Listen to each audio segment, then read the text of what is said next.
Last night was the biggest speech of Kamala's career. The script was ready, the stage was set, Joe Biden was locked inside of the White House.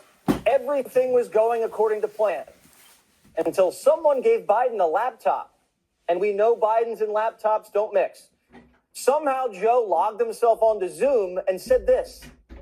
Just the other day, a speaker at his rally called Puerto Rico a floating island of garbage. Well, let me tell you something. I don't know the Puerto Rican that I know, or Puerto Rico where I'm in my home state of Delaware. They're good, decent, honorable people. The only garbage I see floating out there is his supporters. Biden, who doesn't even know what Zoom is, just derailed Kamala's campaign.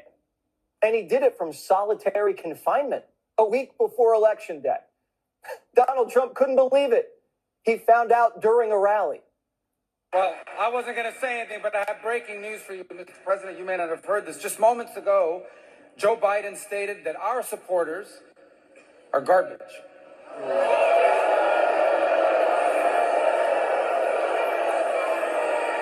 That's terrible. That's what it says. That's what it says. Remember Hillary? She said deplorable. And then she said irredeemable, right? But she said deplorable. That didn't work out. Garbage, I think, is worse, right? But he doesn't know. You have to please forgive him. Please forgive him, for he not knoweth what he said. And then as soon as Kamala got off the stage, her phone rang. You've spoken to him about his comments and his he did call me last night, but this didn't come up. Hey, Kamala, great speech tonight. It was perfect. Now I got the Yankees game on. Whatever you do, don't watch the news tonight. Gotta go. Bye. But then some intern broke the news to Kamala. Madam Vice President, Biden just kind of called half the country garbage. So she turned on TV and saw this. What's your response to that comment from President Biden, where it sounds like he's calling Trump supporters there garbage? Yeah, look, I had not heard that until now, Caitlin, so I'm kind of giving you my fresh reaction to it. I would never insult the good people of Pennsylvania or any Americans, even if they chose to support a candidate that I didn't support. Democrats were all looking around wondering, who put Biden on a Zoom? He's not even allowed to campaign, especially past his bedtime. Soon, everybody pointed their fingers at Binder. And she had to confess, yeah, she logged him on. Now, if Kamala ekes this thing out, Binder's going to be looking for work. It was bad enough that Biden said we have to lock up Trump. Now he's calling Trump voters garbage. At this point, we may never see Biden again. The Washington Post is saying he needs to go on a vacation for a week, but he's been on vacation for 4 years, so what's the difference? The White House spent all day trying to clean it up. Can you just address the president's comments yesterday referring to Trump supporter as garbage? Does he think less of Americans who support Trump than he does of those who do not?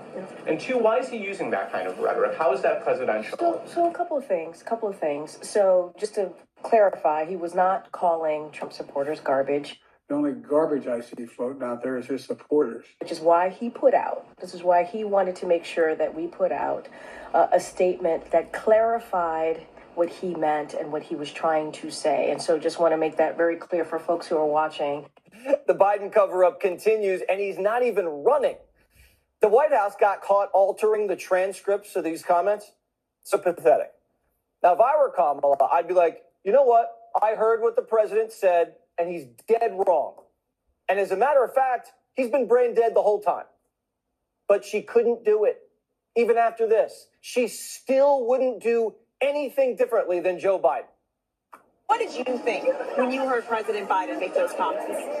Well, first of all, I think that the president has explained what he meant. But I've said it earlier. I strongly disagree with any criticism of people based on who they vote for. Kamala's the type of gal that orders a steak medium rare and it comes out well done, but she's too afraid to tell the waiter to send it back because she doesn't want to ruffle his feathers. So she eats a $75 piece of charcoal and tells the table, I actually like it this way.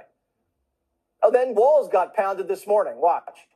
I want to put it into a larger context of your recent comment comparing the Sunday Trump rally to a Nazi rally. And I would also throw in there Obama's bitter clingers, guns and religion comment from a while back, the deplorable line from Hillary Clinton's campaign, and the way that Democrats are seen by some voters as disrespecting them. And I have to ask, does that undercut this closing message of unity from your campaign? No, certainly not. No, certainly not. The Harris campaign told CNN, we're not going to lose a single voter because of this. That's what Hillary said about deplorables. This did not sit well with the people of Pennsylvania. Listen. We had Obama say we clung to our guns and religion. Hillary called us deplorables, and now Biden calls us trash. So that's what the left really thinks of us, and I think it's disgusting. It feels very demeaning, you know. I've been a Republican my whole life, and it's a privilege to be a Republican and a conservative, but I stand for conservative values, and I think I can process thoughts and have my own thought pattern, and to be called garbage for those thoughts is not necessarily an uplifting comment. We're just normal Americans that are trying to make a difference in the people around us in business. I'm a businesswoman. And to be called trash is just, it's degrading. That's really what they think of us is we're like deplorables and trash. Donald Trump not letting it slide. How do you like my garbage truck? This truck is in honor of Kamala and Joe Biden. I just wanted to let you know that 250 million people, that's what I think the real number is for making America great again. 250 million, the real number. They don't think in terms of garbage, okay? They don't use terms like that, and it's a shame. And Joe Biden should be ashamed of himself if he knows what he's even doing. And she should be ashamed because she shouldn't let him do it. She's the vice president, but I assume she's acting as the president. She should never have let that happen. I hope you enjoyed this garbage truck. Thank you very much. Trump's peeking out of a window of a garbage truck just a week after he peeked out of a McDonald's drive-through window. First the apron, now the vest. You can't unsee it. He's capitalizing faster than fast food. You're looking at a political athlete. It's less than 24 hours. Now, Kamala spent millions of dollars producing that speech last night at the Ellipse, and no one remembers it. No one's talking about it. Trump's in a garbage vest. That's all she wrote. I have to begin by saying 250 million Americans are not garbage.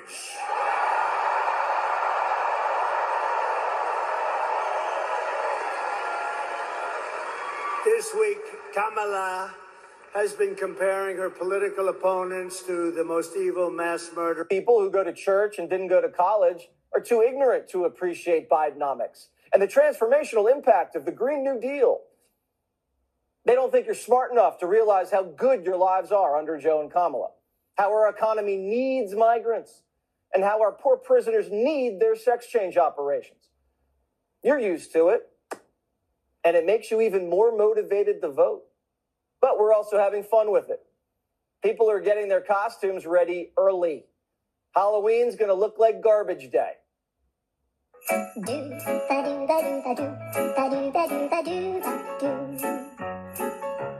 Trump in a garbage truck and MAGA trick-or-treaters in trash bags, that's free. Trump didn't have to bow down and beg donors to give him money to buy ads on TV like Kamala. This is everywhere in an instant, like that. The next 6 days are going to look like a garbage route, house to house, state to state. By Tuesday, the whole country's going to hear about it. Late deciders always swing one way in the last week, and these swing votes are going to break late for Trump. The American people have put up with way too much already to add insult to injury.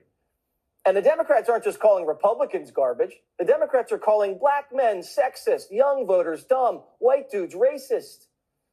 Joe Biden's just a bitter clinger who resents the coup and is subconsciously sabotaging his understudy.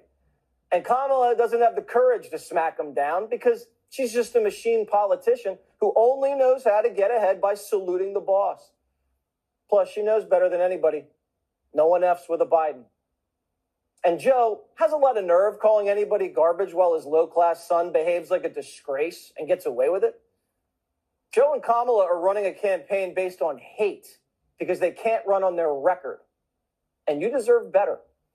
Florida Governor Ron DeSantis joins me now. I mean, this is a earthquake. Everybody is talking about it. I don't see how they can survive a week with this. What's next? Well, this is a rite of passage, it seems, for Democratic elites to smear people that disagree with them, whether it was Obama smearing Republicans as bitter clingers, whether it's Hillary smearing Trump supporters back in 2016 as deplorables, and then Biden coming out of the woodwork and coming out of hibernation to say people that support Trump are garbage. But you got to step back at it and say, you know, this is blowing up in their face. And it's kind of poetic justice because Kamala's there. They do this massive speech on the ellipse, massive production value to try to have a closing argument. And she's there trying to say, and look, it's not sincere because she believes the same that Biden and Obama, Hillary do. But she's trying to say, if you don't vote for me, I reach out my hand. I want to work with everyone. And she's trying to do that message. And so as she's doing that, here comes old Joe blundering into the scene, now saying that all the Trump supporters are garbage, totally undercutting her at that key moment in the race. And, you know, she had opportunities to distance herself from Joe Biden's administration. I mean, obviously she's Veep, but she could have said she disagrees with the border policy. She disagrees with 13 Americans being killed in Afghanistan. And yet she says there's not a single thing that comes to mind that she would have done different. And so these guys are stepping in it, and I think it's going to end up making a difference. You know, that's such a great point because right now she's bitterly clinging to Biden. She was, you're right, given opportunity after opportunity to create some distance with Joe. And so she walked into this speech last night, basically Joe Biden in a pantsuit. So when something like this, as devastating as this, comes down the pipeline, where she needs distance, she's just right here, just hugging this guy, and it doesn't pass the smell test that all of a sudden, oh, now she disagrees. You mentioned poetic justice. I call it karma, whatever you want to call it. Do you believe in karma, Governor? Because they have not run an honorable or noble campaign.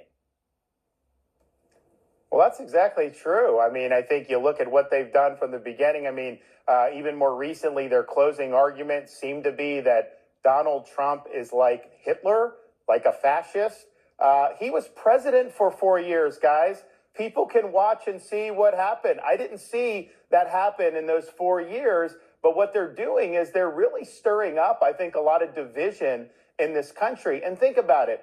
If they are convincing you as a voter that American democracy will end if Donald Trump is president, you can see why you have some of the problems that we have and some of the things that have been stirred up amongst the populace. So I think it's been a very dangerous game that they're playing. I think it is born out of desperation. I don't think it's going to work, but they know exactly what they're doing. So everybody's doing this early vote. They're looking at these ballots. There's all these propositions. No one can understand it. They're worded in ways that make it purposely opaque so people don't check the right thing. Are they going to legalize cannabis in Florida? Do you support that as governor? So this is Amendment 3, and you made a great point. It's very opaque. So this is an amendment to the Constitution. What I tell folks in Florida, unless you're 100% sure this is going to be good, your default should be no. And here's the thing. We already have legal marijuana in Florida. We have a medical marijuana program. We have almost 1 million Floridians that have the marijuana card. Jesse, not all million of them have debilitating illnesses. Right. I mean, it is what it is, right? Not one person is in prison in the state of Florida for using or possessing marijuana. What this is, and it's not even a full legalization, this amendment was written by the CEO of a weed company, and they put $140 million into it.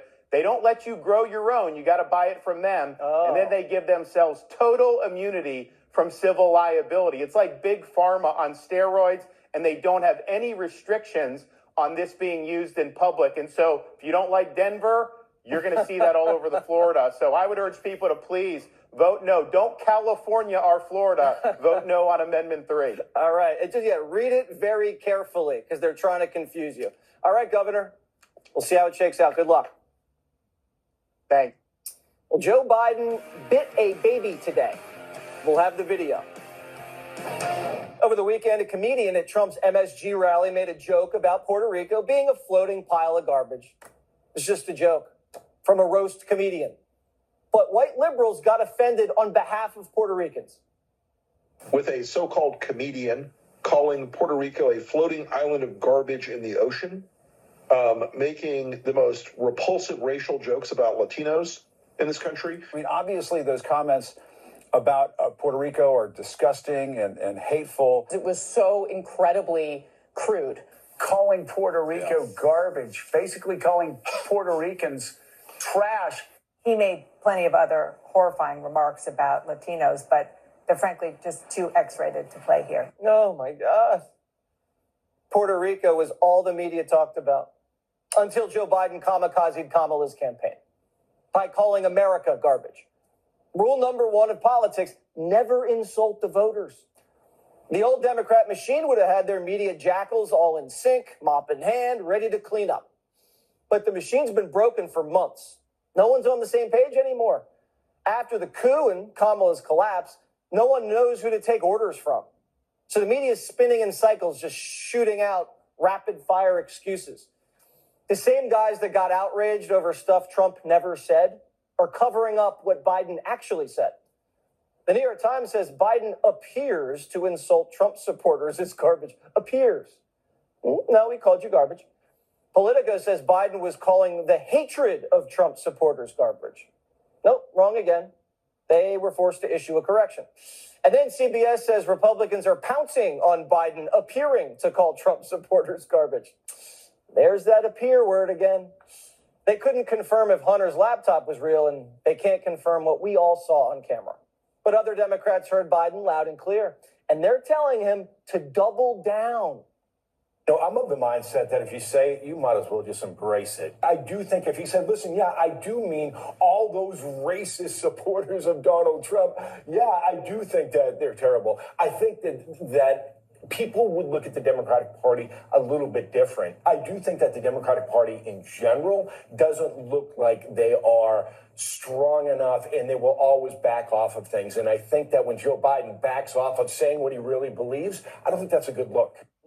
So they don't want Biden to walk it back because they really think you're garbage. I don't understand why he's walking that back, because I mean, based off the examples he gave, like if you are a person who supports those examples that he gave, you are garbage. Okay, so while one faction of the party tells Biden to embrace the insult, others are saying it was just a stutter.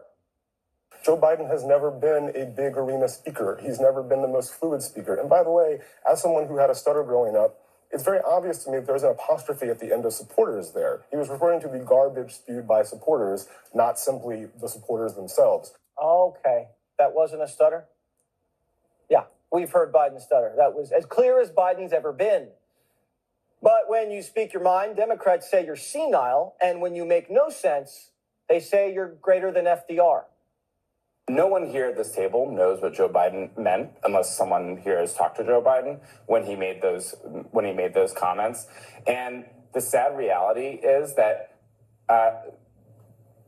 they were indecipherable because this president is no longer able to coherently and consistently articulate a message. And that's just the sad reality. So the guy Pelosi said is going to be on Mount Rushmore? Don't listen to him. Biden tried cleaning it up himself, and he said he was only calling one guy garbage. CNN says that excuse stinks more than real garbage. And the White House is trying to say that what President Biden was saying, they're putting an apostrophe there in supporters, saying it's the singular, I guess referring to the comedian, that supporters comments. I mean, it's hard to really look at that when you can listen to it for yourself. So Joe Biden was the October surprise. Never would have thought it. I thought it would have been a hack or a whistleblower or a woman. But it's Joe throwing hand grenades at Kamala from his White House bunker just 6 days before the election. There is nothing more powerful for someone than to hear a compliment. Someone likes me. And Donald Trump's stronghold on Republican voters is because he came around and said, the world tells you that you're racist, the world tells you that you're backward, the world tells you that you're Neanderthals, and I don't think that. I like you. I respect you, and I want to make sure that you have power. And that's why he's been able to so strongly hold on to Republicans. That's why this comment is so potentially damaging. When people feel like that candidate and their side doesn't like me, you will go to the mat for the side that you think does.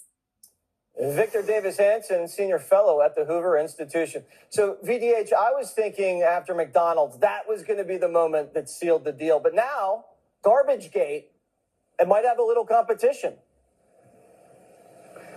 Yeah, it's a lose-lose-lose situation, because if she says she objects to Joe Biden, he's capable of doing anything. He might put another MAGA hat on. He might tell a reporter that she was in on every single decision and there's no space between them, just to get back at her.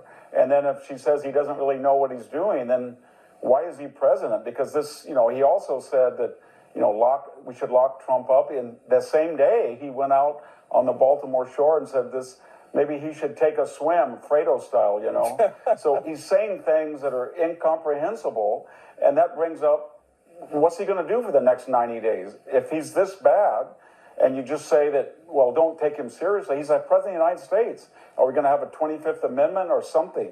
Is she going to be president? It doesn't make any sense. If you don't take him seriously, then you don't take the presidency seriously. If you try to explain it, he may, and distance yourself, again, he may, double down. And then if you try to correct the punctuation with the transcript, it just brings back memories of 60 Minutes doing it with Harris or Robert Hare and the special prosecutor. That doesn't work, trying to tweak that. And so it's just a bad deal. And then a lot of people are going to say, well, what did you expect, Kamala? You and Tim Walz were calling the rallies Nazi and 1939 Nazi rallies and Hitler. And what's the difference between garbage and Hitler people? You lowered the bar so much that somebody who had no filters was going to finish the sentence for you with garbage. But in some ways, you led him to that trough. And so I don't think, and the problem is you only have a week. So all of these tentacles of this octopus, they're all splashing around, and they're not going to die. They can't cut each tentacle off. They got to go to the head of the octopus and say, listen, Joe, you shouldn't have said that, and you should apologize, and we don't agree with anything you've said. And if they do that, then he's capable of retaliating. Yeah, he's capable of revenge. I mean, we know Joe's a spiteful guy, and he's been licking his chops for quite some time, ever since the coup, just looking for somebody to put down. It could be Kamala. Donald Trump capitalized off this very quickly. We showed you him in the truck already. Here he is describing the truck scene. Listen. One of my people came in and said, sir, the word garbage is the hottest thing right now. Sir, would you like to drive a garbage truck? So look, the first stair is like up here. I'm saying,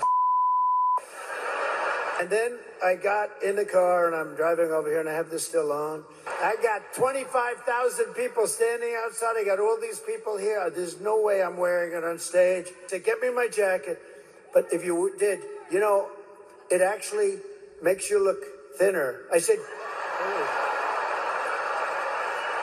and they got me. I said, I want to wear it on stage. When they said I look thinner, I said, in that case, I'll wear it on stage. So, VDH, does he wear the vest for the rest of the campaign? I don't know, but it's the positive bookend to the negative garbage statement. It really brings the contrast from angry, unhappy people versus buoyant, happy people. And it's a lot different than Tim Walz with a shotgun or Michael Dukakis with a tank, because he's authentic. And he actually comes out there with a tie and suit on, and then he puts this thing over the suit. And then he's happy. He's happy. He doesn't look bewildered or he's trying to load a gun. He's actually happy. And then third, there's a point to it. The point is to remind everybody in the first case that Kamala Harris was not telling the truth about her McDonald's labor, and he was worked more than she ever had. And then the same thing with a garbage truck, garbage, get the point? And so it worked on a lot of different levels in a way that most politicians who try to pander it's counterproductive. And you forgot the final level, which is it made him look thinner. And to a lot of people, that's the most important one to Donald Trump. All right, VDH, probably great to see you. So Biden sticking another foot in his mouth. Biden's been putting a foot in his mouth all week. Watch that. And he isn't just offended, he feels left out. The old dog still wants to run. His aide says his diminished role has been difficult for him. Logically, he knows it's the right decision. As a human being with emotions, it's hard not to be there for the final hurrah, said one person who's been in close contact with his team. It's sad to end on that note. He wanted to go out in a blaze of glory. Well, he got his wish. Going out in a blaze of glory, all right. A dumpster fire that no one can put out. And he threw a hand grenade into Kamala's campaign. He's setting his sights on something bigger now. Biden has been focused on his presidential library. And Jill's been shopping locations. Top contenders, Syracuse, University of Pennsylvania, and Delaware. Biden's even begging his White House staff to come work at the library. But his aides keep saying, oh, that's so nice, but no. So who's going to pay for the library? He needs $300 million. But no one wants to give him money. What's the point? It's not like he has a long time left, and his legacy's not looking so good. Donors are even saying, you know what? Ask me after the election. So if Kamala loses, it's all your fault, big guy. Go store those books in that garage of yours next to the classified docs and that broken lamp. Let's bring in Dr. Drew Pinsky, host of Ask Dr. Drew on Rumble. Oh, man, Joe Biden, where do we begin? It's wild when you hear the story told that way, right? You forget some of these details, and you add it all up. It's like, been my a goodness. Saga, Dr. Drew. Yes, Let's start with the biting of the feet. Well, please start there. I like where you left it, which is putting his foot in a mouth again, or a foot in his mouth. Is that the appropriate behavior when you greet an infant child? No, I would not call that appropriate behavior. I understand wanting to eat a little baby up, but actually putting the baby in your mouth, I would recommend against that. All right. Would you also recommend, as a political analyst and as a person with a degree, insulting the entire country and calling? Where did that come from? That's really, you sort of pointed it out in the way you framed this. It seems like he's frustrated. He keeps doing jabs that are undermining the campaign. It seems like, I don't know if it's true or not, somebody put him on the Zoom. That's the part I find interesting. If you've ever worked with people that are above the age of about 70, it can be very difficult for them to figure out Zoom and voice and FaceTime and things like that. So somebody set that up. So you wonder who else might be with him in these undermining jabs. All right, so they're unleashing him. Oh, he was just on Zoom. Who knew that would happen? Actually, I was worried his cognition would deteriorate more quickly. I'm glad to see him kind of out there doing stuff. Where do you see Joe Biden going until Inauguration Day? He still is the president, yes. Lame duck or not. Yes, and as Kat keeps saying on Gutfeld, we still have a president. It's still Joe Biden. And it doesn't feel like it. It feels like no one's at the helm. And look, it probably was a good choice not to run him as a candidate, right? That made sense. Obviating the democratic process is where they kind of jumped the shark a bit. But I would say we've been seeing this Parkinsonian features in him for many, many months, if not years now. There's usually cognitive issues associated with that. These are progressive conditions. And there's a reality when men hit their late 70s, stuff starts to happen. It's very common. It's remarkable that Trump does as well as he does without seemingly having anything of that sort. But it's very common to have progressive medical issues. And if you already have signs and symptoms of one, that's the one that is going to predominate. And it's going to happen. Would you, as a wealthy, successful person, it's going to happen. Would you, as a wealthy, successful person, give him any money for his library? I wouldn't be inclined to do that. But, maybe his son can help him out. Or maybe... Wanda the stuffer just got fired.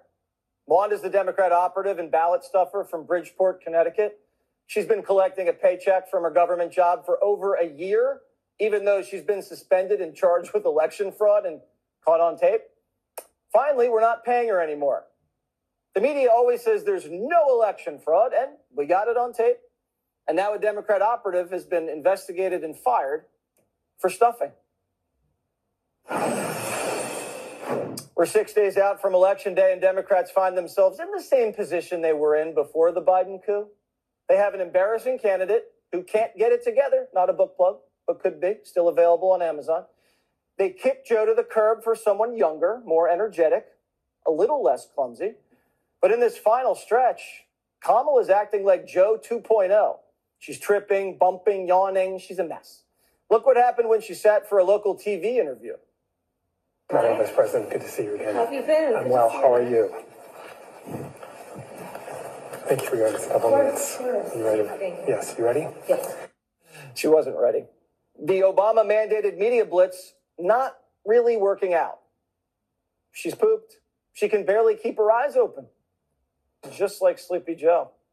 I mean, I guess she said she wouldn't change a thing. I know why she's tired, bombing interviews, cleaning up Joe's mess. It's exhausting. But you got to keep it to yourself. If they ever caught Trump yawning, good night. Hollywood sees the writing on the wall. People don't want to publicly support Kamala, so they have a new plan. Have Julia Roberts tell women to secretly vote for Kamala and then lie to their husbands about it. In the one place in America where women still have a right to choose, you can vote any way you want. And no one will ever know.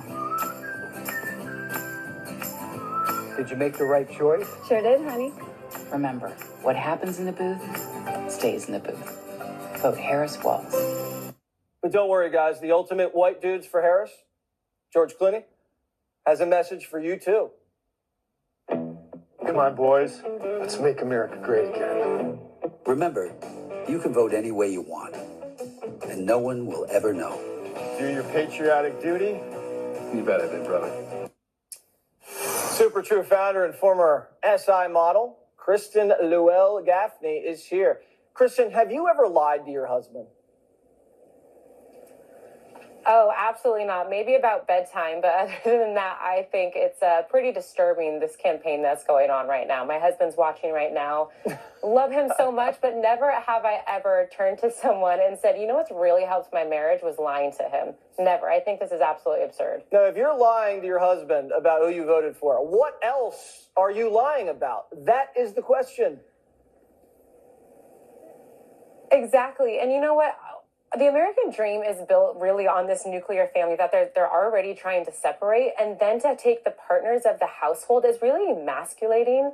I mean, it sets a bad example for your kids. I'm sure as a father, you know, our kids are watching everything, for better or for worse. They copy us. And if we have no control over this nonsense that's going on, Kamala falling, Joe eating baby's feet, we got Jamaican accents, it's getting very weird. What we can control is the good humans we put out into this world. So I don't think lying is going to help us do that. No, and it assumes that the husband has some sort of control over the wife. Like we can kind of force her into voting who we want. You know a lot of couples. Do the men control what the women do? Especially when they vote? I would say if you have a controlling marriage, wife or husband, you're probably in the wrong relationship.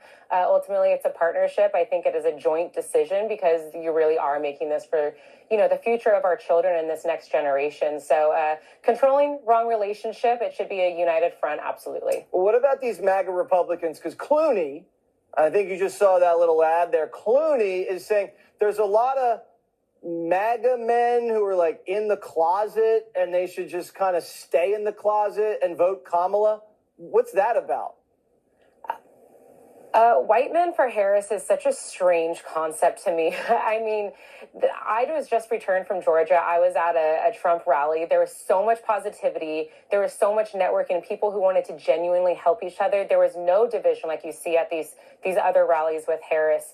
I love these MAGA men. I want to bring back alpha dads and bring back alpha men. And if anything, these alpha males actually bring out our feminine side as women.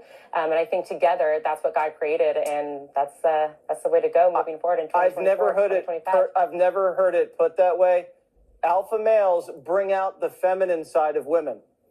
All right. I'm going to tell that to Harold Ford Jr. when I see him tomorrow. I think he's going to like that. Kristen, thanks you so Jesse, much. Appreciate you. Good to see you. More prime time straight ahead.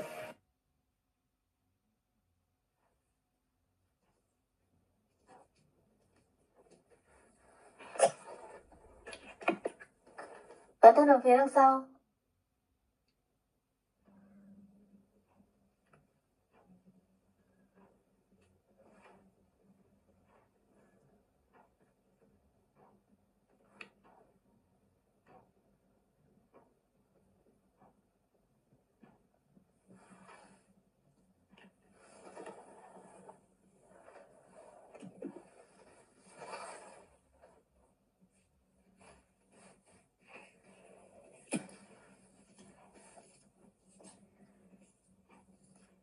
Trên tấm bông hoa.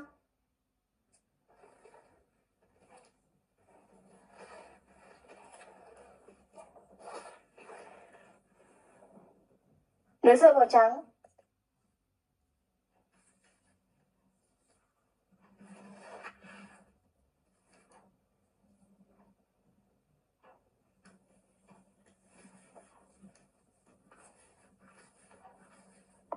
Bước xích thứ 5. Bước xích thứ 7. Quay lại móc vào chân thứ 3 tính từ kim móc.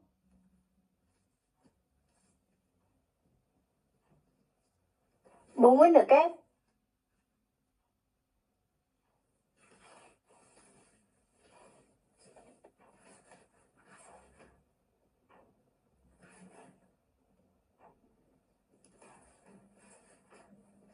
Một mũi đơn.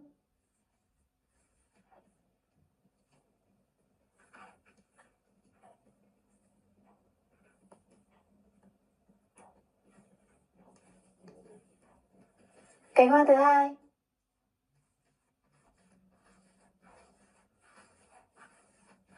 Bảy mũi xích.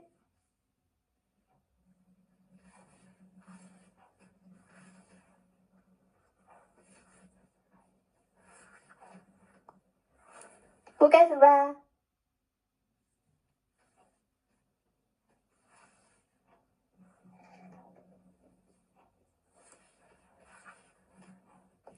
Hai mũi đơn.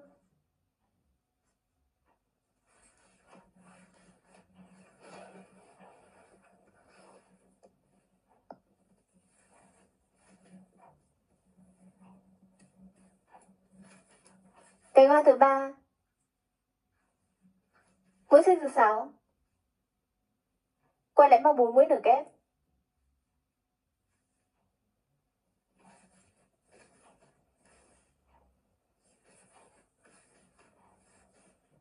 Mũi nửa kép thứ 4. Hai mũi đơn.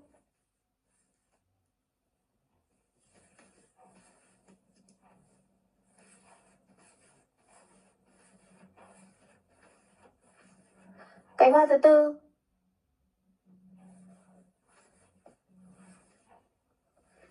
Mũi nửa kép thứ 2.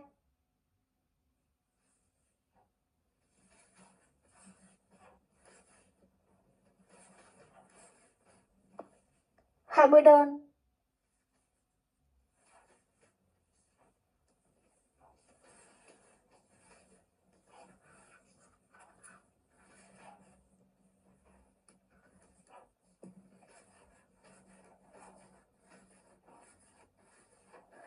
Bảy mũi xích.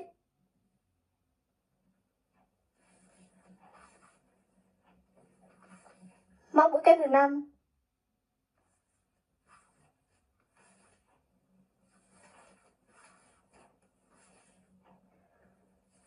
Quay lại móc 4 mũi nửa kép. Hai mũi đơn.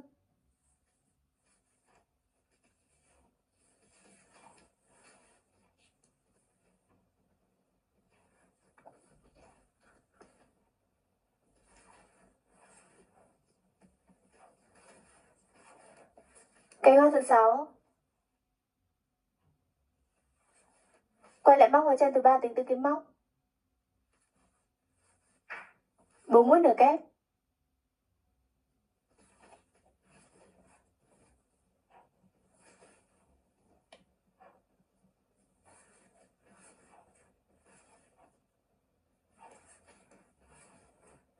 Một bữa đơn.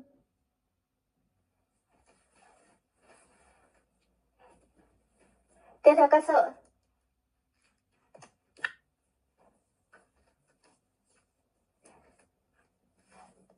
Giấu sợi thừa phía đằng sau.